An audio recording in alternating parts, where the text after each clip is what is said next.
Welcome to this episode of Blended, Blessed, and Always a Mess. I'm Aric. And I'm Angie. We are married with a ton of kids. We have 6 kids total. He has 3 and I have 3. My name's Hallie and I love riding horses. I'm Lexi and I love agriculture. My name's Carter and I love eating. My name's Chase and I love lifting weights. My name's Summer and I love spending my parents' money. I'm Dane and I love baseball. Our show is about our blended, blessed, and always a mess life. And our hope is if you find yourself in the same situation we are in, that by sharing our story, all the fun and all the mess, the challenges we are experiencing, it will give you some inspirations, laughs, and community, knowing you are not alone in this mess. We appreciate you spending time with us. Let's dive in.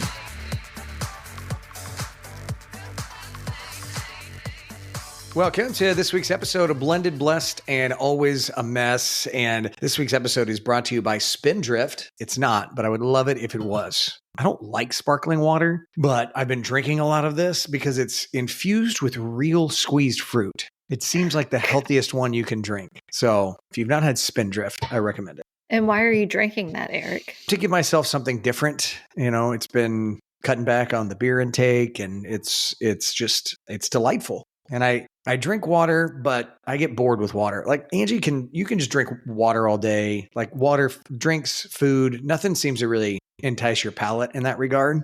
But I don't know. I get bored with water. So this is a way for me. You're a chugger. Like some people are That's sippers, fair. Some people are chuggers. I'm a sipper. I like different things to drink, but like I don't probably intake as much as I should because I'm a sipper. Like I just don't take big drinks. So I think there's 2 camps. There's the sippers in the world, and then there's the chuggers. And you're drinking water, you're drinking it. If I'm drinking coffee, I'm drinking 3 cups real fast. Like where it's you're down drinking quick. But you're drinking the same cup of coffee all day, reheating it, as we've talked about. And so it's like, let's see, it's 11:45 and I'm still sipping on my first cup of coffee. You would be I like different things to drink, but because I don't intake a lot, I don't need a lot of variety. But we've been trying to find different drinks for you that aren't like terrible drinks, right? Something that's decent for you. And I think that's just a flavored sparkling water. Yeah, it is. And I also got some lemonade this week to go with my tea, make some Arnold Palmers and things like that when we were sitting around the pool for Memorial Day weekend. But one of those things too, I was just going to say, it doesn't seem to matter if, you're drinking your tea all day, because I only had a cup and a half of coffee today. Whoa. I know. That's a big step. It's normally 3 to 4, only a cup and a half. I would be curious after a week or 2 of doing that if you notice any type of difference in just how you feel. I don't know. We shall see. All of that to say that we weren't going to talk about any of those things today, but that's how the podcast got started. So we've been going in 18 million directions, like normal. Yeah, like every week. you would think at some point, and I hope that at some point over this Memorial Day weekend, we can just maybe catch our breath. I don't know. Maybe. We'll see. But another big weekend, we talked about how we had Lexi and Hallie's graduation from Mizzou, and then turn around last weekend right after Carter graduated from high school. So again, just really big weekend. A lot of people at the house again. Another big party again. And it was fun. I mean, I enjoyed the fact. One thing I liked, he has gone to a smaller high school out in the country. So I don't know wherever you live, but like in our state, you have like schools that are ranked 1A through like 6A based on size. It's a 2A school. And it was neat because his principal, who's also his basketball coach, came, his baseball coach, some other teachers, a lot of his classmates and younger classmates. And so, yeah, I thought it was really nice party. And it's just nice to celebrate him because he was always like the middle child. So you feel like you didn't really get to celebrate him too much growing up as a middle child. And I felt like we did that well last week. It's always fun just to see them be celebrated for their accomplishments. And we hosted again at our house. And then this time when we wrapped up the party, we cleaned up everything and then went to my niece's graduation party that was about an hour away.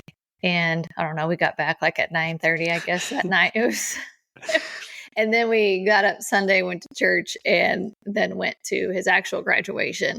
And we were wiped out after that. Completely wiped out. Slept good that night. Yes. But we have been between the graduations, the sports banquets, the district and sectional sports games that we've had, it has been busy and money flying out as quick as it comes in. Mm-hmm. Yeah. That's And I just, expensive month. and it's one of those things too, where, because that's what happens when you have multiple graduates, you're paying for parties, you're paying for a graduation gift, high school and college, pretty big deal. So yeah, it's yay. And all the food, all the goodness, the cookie cake. Carter, I asked him like, what kind of dessert do you want for your party? I don't really care. I mean, just get some cookies or something. Well, I'm not a just get some cookies type of person. So I'm like, okay, how about we do a cookie cake? Yeah, that's fine. Well, I was devastated to hear that Sam's, if you guys shop at Sam's Club had the absolute best cookie cake. It was like 2 layers for like $18. Big cookie cake. So good. So I You called introduced our family to it and everyone loved it. I mean, best cookie cake They're ever. amazing. So I called They to order were. his. They were. I called to order it. Aric was sitting across from me in the office. And the lady's like, oh, we no longer make that. What? What is happening in this world? I think she thought you were a weirdo. I'm sure she did. Anyway, so I have to like call all around and end up having to go to another town to get a cookie cake. And I asked Carter's mom, I'm like, hey, is there anything in particular you want on the cookie cake? And she's like, no, it's fine. Just, his name's fine and stuff. I'm like, okay, well. So I just had them make it up and it just said Carter, educated AF, which is totally something Carter would say. So, and it was gone. Cookie cake was gone. Our food, I mean, it was. You had a bunch of classmates. You have a bunch of classmates like that. They're going to eat the food and they crushed it. Boys like to eat. Yeah, crushed it. Yeah, so it was really good. It was crazy. And then after that, one of the things that I love for you is that anytime you get invited to read Feathers Matter somewhere, I think that's a big deal. Because not only are you just honoring Hallie, but you're telling her story, you're spreading the message. And, this time it was maybe a little bit different / special for other reasons.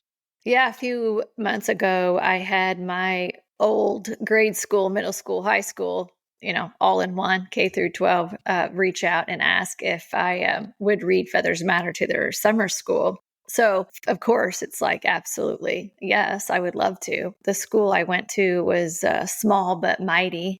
Carter went to a small school, but his graduating class was 50. My graduating class was 19. And that's still kind of their average class size. So very small, but it's a mighty school. Like there's a lot of goodness from that school and a lot of success with students. And so I personally had not been back to my... You're an author, celebrated author from there. Yeah, sure. Yeah, I could. There's a story I do want to share at some point about a time a teacher told me. Oh, yeah. You always remember those things that just right in the heart, but that's a different topic. Everybody's going to want to know. But yes, you're going to get all their messages about that. Yeah, it still burns me. But anyway, it's probably been 11 or 12 years.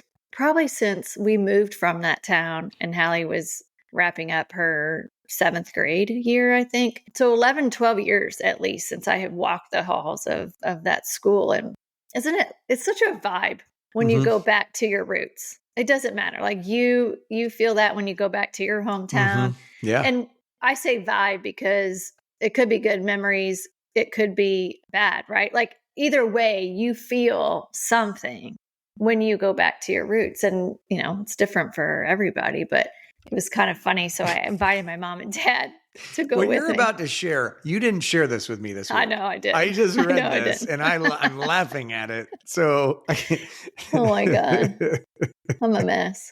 So I invite my mom and dad. I'm like, hey, would you want to just join me when I read this book? Of course they would, we're all over that. And so we get there and I walk in the front door, and right when you walk in, what do you call those like flipper things that schools have where it's like the graduating class and it goes all the way back to the beginning. And so you thumb through them and you see all these pictures of I don't even remember what is it called when they have the whole class picture thing. It's called something. Yeah, I don't know. But yeah, everybody that's graduated knows what you're talking about. You thumb through and see every class. Yeah. So the superintendent was standing there and he was like, oh, hey, you're in here, find yourself or whatever. So I flipped to 1995 and I have my cup of water with the straw and with my cell phone. So I'm like holding my cup and I'm like going to take a picture of it because I'm sure the kids would be like, oh my God, you look like a A1 dork with your hair. I've And seen that pictures was of you when, in high school. I thought you were super cute, actually. I would have dated you. I know you would I would have been hot after that. Like, woo. Oh, I didn't have the booty back then though. That's still, I would have So dated you. I would have loved everywhere. It was flat everywhere. it. Still flat in one spot, but I have the booty. Oh my this God. time. You're gorgeous. Anyway, That's what so you are. I'm like, I take a picture, and as I'm putting my phone down, I don't even know what I was doing, trying to switch hands, and I literally drop this metal heavy cup, and the lid flies off, and water is everywhere. Like 3 minutes into my arrival, 3 minutes. Yeah. There's a couple other people standing around like, oh my God, I'm like a hot mess. They go to the kindergarten room because that's where they keep the mop and the bucket to come back and wipe it up for me. We haven't even I'm like, started. oh She's my into God. the mop and the bucket. It's already made a mess. So that's how I show up. That's how I roll. Yeah, I love it. But yeah, it was great. I read to 2 different groups. It was K through 3rd and then 4th through 8th. And this time I did an activity with them. And I had come up with like this picture of the phoenix. I had 4 statements for them to fill out. It was like, I lose feathers when I help others fly by. My special gift is I matter because. And I absolutely love reading the story, but I love the interaction with the kids the most because their questions that they ask, how their mind works, how they understand the story, how they think about themselves. Like I'm so curious about that, and I want to impact them in such a meaningful way. But it was just so cute. Like I always ask them, like, what questions do you have for me? And the one little kindergartner was like, raises his hand, so cute. How tall are you? Like, okay, well, I'm 5'7". Not about the book at all. No. Yeah. And then talk about a small town. When they introduced me, she kicked it off by saying, how many of you get your hair cut at Jesse's? And like all these kids raise their hand because my sister has her own hair salon and it's in a town neighboring to this town. And so like all these families, there's one place you could go get your hair cut that's local and they all go there. So it was super cute. I'm like, I raised my hand too. Like I do too. But like some of the answers of like, I lose feathers when it was like when I'm being yelled at, when kids are mean to me. One little boy was like, when my sister calls me names, which I thought was funny. I mean, it was cute because it was a boy. We don't know anything about that in our not the house. reverse, like when my brother's mean to me, It's funny. But, and then like, I help others fly when, and they totally they understand and they get it. Like these are very easy conversations to have with your kids. But, some of the answers to that was, when I'm nice to people, when I'm nice to my friends, when I help them, when I'm kind. Answers around like my special gift is I'm kind, I'm smart. When I help my mom, that's my special gift. And there's such beauty in that, especially when it's a way for me personally to honor Hallie and to be able to tell a story in a way that gets kids thinking about their worth and their value. The last one, I matter because. I think sometimes when I walked around the room, that was the last one to answer, but also I felt like maybe the more challenging one for kids to really think about, especially that 4th, 5th, 6th grade age. But some of the answers were like, because I am me, because God created me. Like that is so precious. And it's interesting because like the older kids maybe aren't as willing to share, right? What they wrote down. They didn't have to share. We just asked if anybody wanted to share. But I explained to them too that sometimes, especially around the I lose feathers when, you're hesitant to share when things are challenging for you or how something impacts you in a negative way. But that's actually how you connect with other people because there's nothing you can write down on that someone else has not experienced. But unless you share it, you feel alone. And until you share it and can connect with other people, that's where that beauty and you gain that strength through helping others and connecting with others really is powerful. So it's just interesting. It's an interesting conversation it drives home that like, you matter because you're you. You're important because it's you. You were created because you matter, and you cannot put that in the hands of another person. Yeah, and I think it's a really great message, even for adults, right? As you get older and you're in a relationship or even in a workplace that's maybe unhealthy. Oh my Like gosh. the book is applicable to all of those things, and I love it so much. And if you still haven't read it or gotten a copy, blendedblessedalwaysamess.com. You can get it there. Amazon, obviously the easiest way. But if anybody has any contacts, we've been trying to get it in with Barnes & Noble. And there was initially an issue with that because easiest way to say it probably is like the sizing wasn't the way Barnes & Noble needed it for ordering. Is that probably the easiest way to say it, honey? Yeah, large bookstores, not just Barnes & Noble, like large bookstores go through a portal to order books. And so you have to meet a whole bunch of specs in order to be on that list. And so we had to go through a process just recently to get the specs right. We go did. from there. So having that done now and being able to be in any of the bookstores, if anybody can help us get it in Barnes & Noble, that'd be a dream come true for Ange. We have made some initial contacts here in Columbia. That's how we found out we had to kind of reformat the book. But so we're trying to get back in touch with the local store. But if you have any contacts around the country where you're listening with a Barnes & Noble, it would make Angie's day, and it would be a dream come true for her to be Or an Target. author. Or Target even too. Yeah, Target. Love it. How would you feel about Walmart? Yeah, sure. I'm Okay. not opposed. All right. It's Not a message opposed. for all. Yeah. But to your point, it's definitely a story that resonates with all ages. I've had so many parents say, oh my gosh, like I can resonate with this because even as adults, you lose feathers. I mean, I would tell you this week has been a crazy ass week, I will say. And I personally felt like every time I turned around, I would see feathers on the ground. I'm like, there's my feathers. What is happening? It was very stressful between a lot going on with work, and we had a renter at our house, and we had some issues there that we had to deal with, and that's hard to manage from afar. And it's just like nothing but, I didn't feel like anything went right. We had a crack in your windshield this week. It's like the tire pressure light came on our car. I mean, it's just like you have to, after a while, you just laugh about it. Of like, It was oh my God. so much. And I was getting stressed out. By Tuesday, I was super stressed. So then Wednesday night, I took like a 5-mile walk, listened to a podcast. Our friends, we've talked about before, With You in the Weeds. Our friend Lynn Roush, who was on season 1 of our podcast, she's a counselor. She does that with some other folks. And she told a great story towards the end of it about her dad losing luggage and just where he was at with it. Angie came in and was like, well, now we have a rock hit your windshield and your windshield's broken. And I was like, you know what? I'm not even upset about it now. Like if God wanted my windshield to be intact, it would be intact. He's still king of the universe. He's in control of all things. This won't matter in 5 years. It's fine. It's okay. It's going to be fine. So that's kind of redirecting me the last 48 hours. But even when you say it's redirecting in a lot, you still don't want more bad things, right? Yeah. You're like, come on, let's, yeah.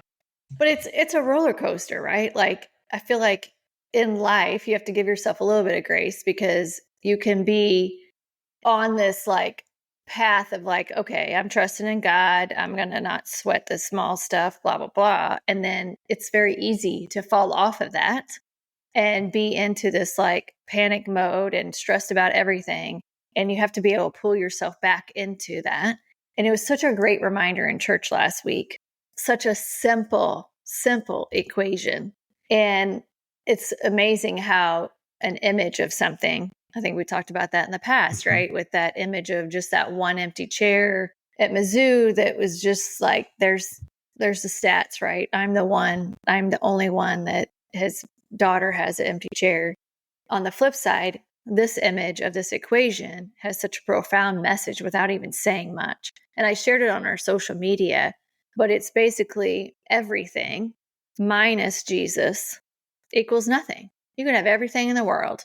And if you don't have Jesus in your life, daily in your life, you have nothing. If you have Jesus, but you have nothing, you have everything. Like, what better explanation to life and to when you lose feathers to keep reminding yourself that without him, you actually have nothing. But if you have him in your life, you have everything.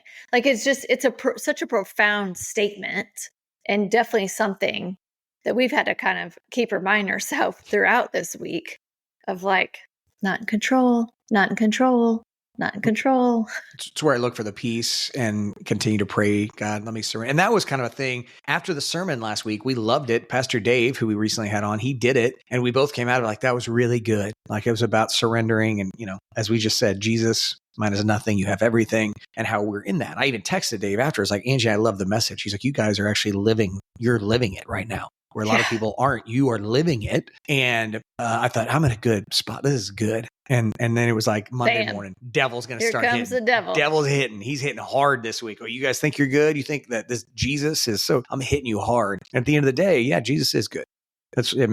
You go back to Job in the Old Testament. We've talked about it before. Like, take everything from Job, take everything from what we have. And at the end of the day, we still have Jesus. We have everything. And that's how we have to live our life. It's how we have to build our marriage, build up our children, all the things. That's the basis of it. And you know what's so wild about all of that is that this week I was so caught up in stress of everything going on that last night I laid my head down and realized that I really did not have a second to spend this week thinking about Hallie and like mourning her. And it was such a weird feeling. Like, this sounds weird, but that part made me sad because when you are mourning someone and you have such extreme loss, the time that you spend thinking about them, feeling all the feels, that's actually feels like a way that you're spending time with her. And it's almost like I had like mom guilt a little bit when I went to bed. And it's really hard to explain. Like, oh my God, I was so caught up in everything the last 4 or 5 days that I really didn't even take time to even talk with Hallie. On the same token, I didn't spend as much time talking to God either. I mean, I did, believe me, I was like, okay, God, help me out. But like super quality time focused on him. Just like, it was just a weird reflection of like, oh man, it was one of those weeks and the balance was off.